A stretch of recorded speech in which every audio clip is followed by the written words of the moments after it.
ডালপুরি নাম শুনলেই জিভে জল চলে আসে। কিভাবে দোকানের মতন ফুলকো ফুলকো ডালপুরি বাড়িতেই খুব সহজে তৈরি করে নেওয়া যাবে সেটাই আমি আপনাদের সাথে আজ শেয়ার করব। নমস্কার, ওয়েলকাম টু কুকিং উইথ ইচ্ছে।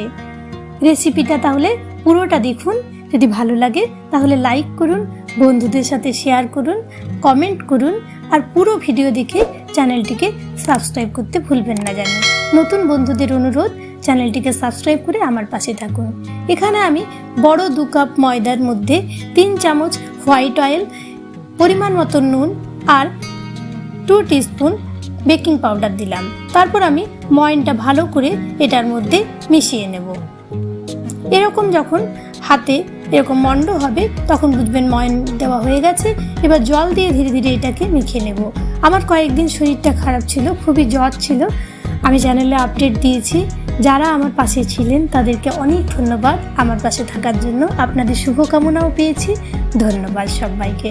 দেখুন মাখা হয়ে গেছে আমাদের ময়দাটা। আমি 2 চামচ তেল দিয়ে এটাকে মিলিয়ে নিলাম। তারপর এটাকে 15 থেকে 20 মিনিটের জন্য আমি ঢেকে রাখবো। এদিকে আমি 5 থেকে 6 ঘন্টা ছোলার ডাল ভিজিয়ে রেখেছিলাম। তারপর এটাকে আমি মিক্সার জারের মধ্যে নিয়ে নিচ্ছি। এখানে আমি 1 কাপ ছোলার ডাল ভিজিয়েছিলাম। 2 চামচ আদা বাটা হবে, সে পরিমাণে আদা, 2টো লঙ্কা, 2 চামচ জল দিলাম। জলটা একটু কম পরিমাণে দেবেন। পুরোপুরি আমি ওটাকে মিক্সারে গ্রাইন্ড করে নেব। এদিকে আমি গ্যাসের মধ্যে 2 চামচ সরষের তেলের মধ্যে 1 চামচ দিলাম জিরে, 1টা শুকনো লঙ্কা, 1 টিস্পুন হিং দিলাম। আঁচটা রয়েছে আমার লো। এবার গ্রাইন্ড করে রাখা ছোলার ডালের মিশ্রণটাও আমি এটার মধ্যে দিয়ে দিলাম। এবার আমি একটু এটাকে নেড়ে চেড়ে নেব। আঁচটা কিন্তু একেবারেই লো রাখবেন আর মাঝে মাঝে এরকমভাবে নেড়ে চেড়ে নেবেন, তাহলে নিচে ধরবে না।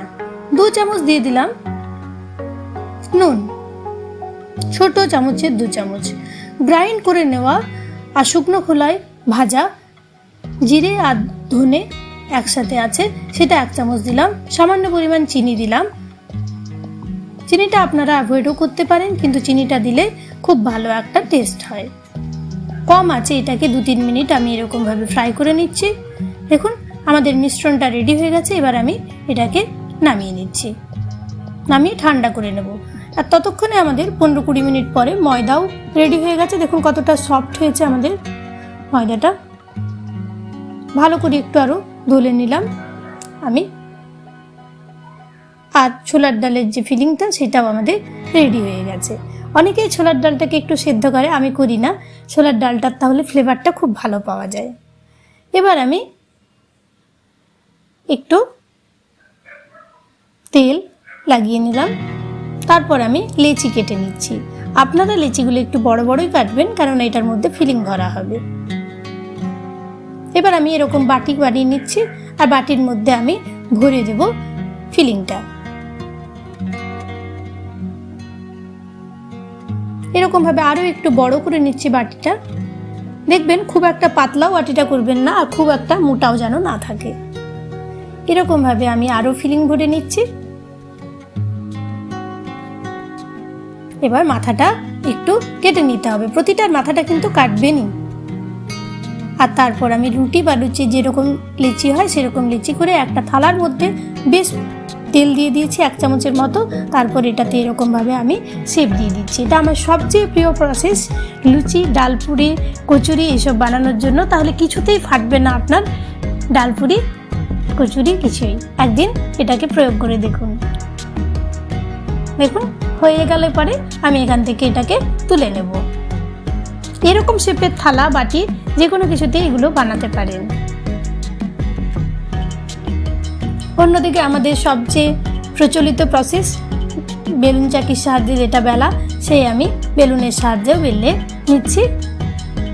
দুটো প্রসেসই দেখিয়ে দিলাম, আপনাদের যেটা সুবিধা হবে সেটাকেই প্রয়োগ করুন। এভাবেই আমি বাকি ডালপুরিগুলোও রেডি করে নেব। এদিকে কড়াইয়ে তেল গরম করে নিয়েছি, হাই ফ্লেম রয়েছে। এবার আমি লুচিগুলো এক একটা করে দিয়ে দিচ্ছি। রেসিপি ভালো লাগলে বলেইছি তো লাইক, শেয়ার এবং সাবস্ক্রাইব করতে ভুলবেন না।